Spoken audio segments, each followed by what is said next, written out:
here we are. This is Sex Love Psychedelics, and I'm your host, Dr. Kat, bringing you psychosexual conversations that will leave you intellectually turned on and hungry for more. This book is really empowering people and creating agency for people to take charge of their health. I know in my own personal journey through my physical health, it was, spending a lot of money on tests and doctors and doing my own research and then falling flat because I wasn't getting the results, but I didn't know what I was looking for either. I was listening to something and I was like, oh, that's what I have. That's what I have. It just wasn't. So this creates such a framework to guide people in their process. I think we look to doctors to save us, and not all doctors have all the training for that particular thing that you're experiencing. And so here you're like, okay, here's some questions to ask. Here's some things to look out for. These are, and it gives people a direction, which I really love. And especially right now, I have many students, women students, who come to me with things like autoimmune. And I'm like, why are we experiencing so much more? Is it more autoimmune diagnoses? Is it just that we have more, available to tell that it's autoimmune? I don't know. What do you notice in how that impacts sex is oh yeah, significant? It's huge. Yeah. Well, it's funny because I think it was like, oh gosh, I don't know. Maybe it was like even 10 years ago. It was a long time ago that I actually put out an article talking about Hashimoto's, which is an autoimmune condition of the thyroid, and like your sexual desire. And I started talking about that, and people were like, I had so many, so I have Hashimoto's personally.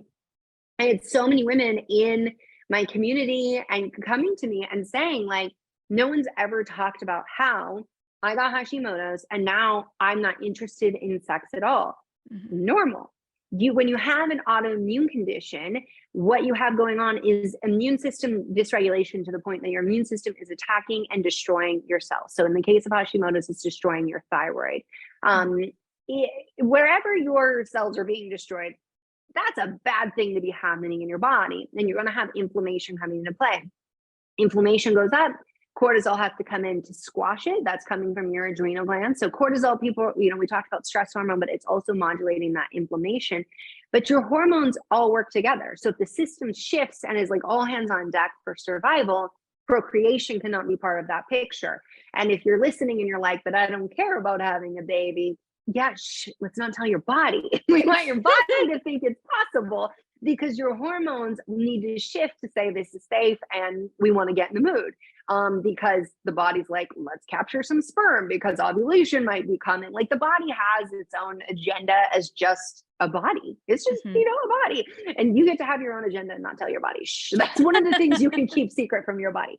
But so with that, autoimmunity is on the rise. We do know it's on the rise. And I think it is because of the internet becoming available. So like, I have drbrighten.com. I put out tons of information. We hear back from people all the time that are like, I took this, I figured out what was going on. I took it to my doctor. I requested the testing. I got a diagnosis. After 10 years, I finally have a diagnosis. I know what I'm working with. I'm getting the treatment I need. Like, I think that people having access to this information has also allowed them to advocate for themselves in a way that they can talk their doctor's language, which is not how it should be, by the way. I do not think that's how it should be, and the burden should not be on a patient, let alone someone who's still sick, to have to do that. But, for example, in the book, I have like a checklist on fibroids or a checklist on PCOS. And, if you suspect you have PCOS, I'm hoping you take that checklist into your doctor and you say, hey, I've got 2 out of the 3 criteria that it takes to make this diagnosis. It only takes 2 out of 3. So it's a diagnosis of exclusion. What else could this be?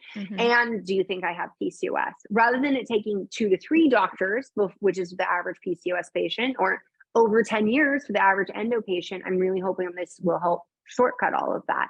And I bring up PCOS and endometriosis because these are 2 conditions that we're also seeing increasing along with autoimmunity that also have a negative impact on your sexual desire, but also sexual function as well. I talk about pain with sex in the book, and endometriosis. I mean, I can't help but like, I don't know, like if I'll ever stop getting pissed. I really hope I don't actually, because at that point I'm just become callous to it. But like when doctors just tell women just drink some wine and use some lube, and hey, sometimes sex is supposed to hurt. No, unless you want it to. No, sex is not supposed to hurt. That's also a conversation doctors don't like to have. It's like, yeah, sometimes like you want sex to hurt. That's different than the consensual fact that like pain. Yeah, exactly. And I have like, the chapter in the book where I talk about sex of all kinds. I will say that was one that I started off with, like pain with sex and talking about all of that. And my editor was like, this seems like an odd choice of a place to start. And I was like, but I know that this is if you're going to talk about penetration whatsoever, this is going to be the main block for a lot of women. And that even if you're not having pain now, if you've ever had pain before, that pain lives in the body. That response will still be there to recoil at times. Like we see this with like, cases of vaginismus. And that is not that you are broken. That is a very smart body trying to keep you safe, because any organism that wants to survive will move away from pain and will build systems to avoid pain, which could also include your libido. And just, to go back to the autoimmune piece, if you're inflamed, your body's attacking itself, you don't have energy for anything extra but healing. And so I will tell you that sex is a really good way, especially an orgasm, if possible. That's a really good way to modulate your immune system. It really can help with immune system modulation, which means that it's dampening down the like go hard and let's destroy ourselves side, and getting the other side that's like, let's just like calm down, okay? And like balancing things out here. But you do need to be gentle with yourself as well, and recognize that if you are in a healing phase, anything additional that isn't worth the energy, it's okay not to pursue. Well, that was fun. Thanks for tuning in, lovers. And if you want to experience more ecstasy and sexual liberation, head over to sexlovepsychedelics.com and learn about how you can join me for any one of my online or live events. And while you're there, grab my free guide on sex and psychedelics. Remember, this podcast is for entertainment and educational purposes only. Please contact your healthcare provider and local law before pursuing any of the products or psychedelics discussed. And one final note here. I make this show specifically for you. If you're loving the show, then be sure to leave me a review in iTunes or Spotify to let me know. Happy to be here and happy to serve. I'll see you next time on Sex Love Psychedelics.